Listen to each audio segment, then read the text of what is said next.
first of all, Dallas Page is going to be inducted into the Hall of Fame this year. So he's not just a good wrestler, he's a great wrestler.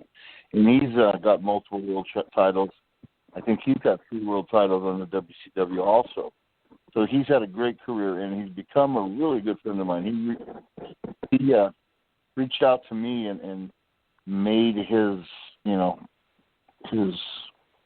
home and his knowledge of diet and his knowledge of this DDP yoga and available to me, and as a format to lose weight, which is become very important to me. I was about 400 pounds when I got the diagnosis of the congestive heart failure, and since that time with DDP's help, with it's not just about how much you eat, but it's what you eat and the quality of food, and there's just some real simplistic lessons to learn, and I would really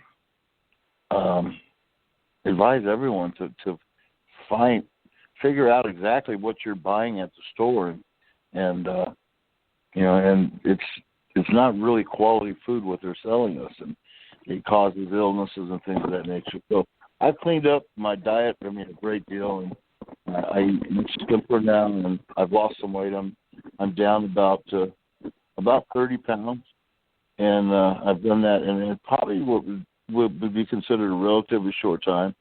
I'm working out not only with the yoga, but in the gym, and riding a bike, and doing more and more cardio as I'm able to, as my cardiovascular conditioning continues to get better, and my heart continues to get stronger. So I feel very fortunate to have a friend like Dallas, and I couldn't endorse his product more. The product of DDP Yoga is wow. It's off the chart. It's just I've been working out since I was 7, 8 years old, and there's really nothing that compares to it. It's stretching. It builds muscle. It does all. It really does a lot for you, and not to mention that if you're dieting, it can really be a tool to lose weight. So it's a workout that you could do more than once in the course of a day, and it's not the where the weights and running and squats are really hard on the body, where the yoga is actually good for the body. So it's not like you're going to be sore and broke down after a workout. You'll be tired, but once you get over that, and you're able to control that in your conditioning, you could do this 2 and 3 times a day. And there's a lot of great success stories that Page has on his website and things of that nature. Guys that have lost 100 pounds and 80 pounds and 200 pounds, and so I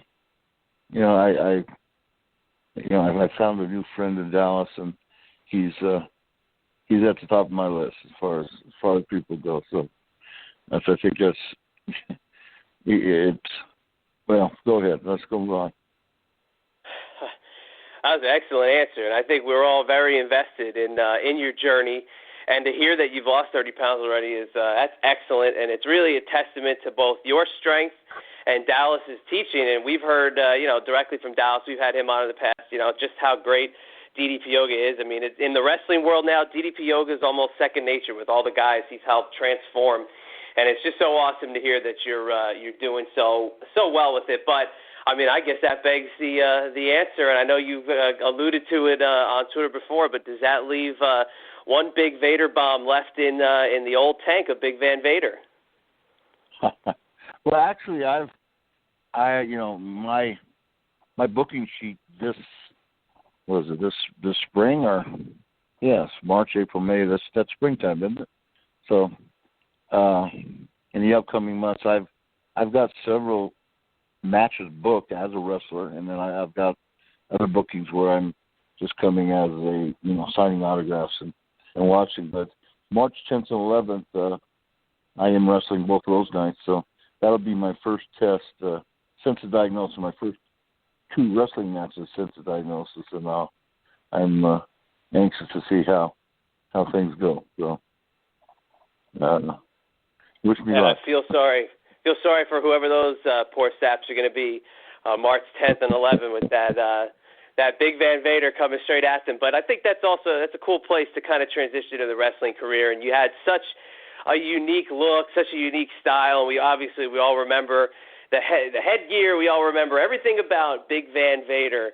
But what was it about your aggressive style you think that really stood out to you when your opponent looked across the ring and literally you could basically see the teeth chattering because they knew they were going to be in for one kind of an ass whipping? Yeah, I actually heard that people are some of the television talent, let's put it that way, that for the WCW they would see their name next to mine, and they would not only leave and not wrestle, but quit wrestling. Leon, you ran 3 of them off tonight, and I said, "What do you mean I ran 3 of them off?" They said, "Yeah, they were going to wrestle you in 3 of the television matches, and they all 3 left." So I used to get kidded about that quite a bit, but I don't know. Here's a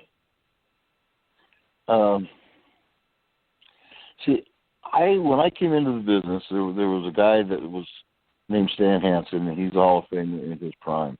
There was another guy named Bruiser Brody, and I wrestled both of them when I was very early in my career. And, they just, let's face it, they beat the hell out of me. And so it was from that, and then there was a third guy, another big guy, legendary big guy, a guy named Jerry Blackwell. And they were all at the AWA where I was wrestling, and so they didn't really have, many people did, there just wasn't a long list of wrestlers that they could go against. I mean, Jerry was 400 pounds, Stan was huge, Brody was, 6'5", 330 pounds. So me being a big kid and a football player and rough, and I could take what they were dishing out, and they took advantage of me, I think. And looking back on those days, and I think that's as I got into wrestling, as I became, a bigger name and more experience, and I kind of, in other words, how I was brought up is how I thought these guys kids were brought up. So I don't know if I'm making much sense here, but in other words, it was kind of like, hey, you're young, and it was good enough for me, and it worked for me. So I let these guys know that there was a price to pay to get in the ring with me, and you needed to be prepared.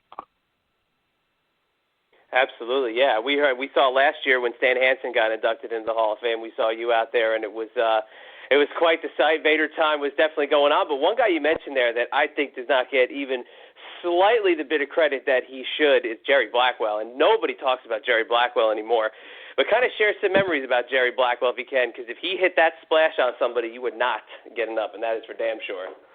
You see the man from Stone Mountain. I don't really remember all of that, but he was about 6 foot and 460 some pounds, and big guy, not very tall, and maybe 6 foot is being pretty gracious in terms of height wise. He might have been shorter than that, 5'10", 5'9", and then just a really big super heavyweight. And surprisingly, with carrying the 460 pounds, he was able to drop kick and move. And I obviously me being around these 3 legendary agile big men. Stan was probably 320, 330. And he had a resting heartbeat in the 30s, and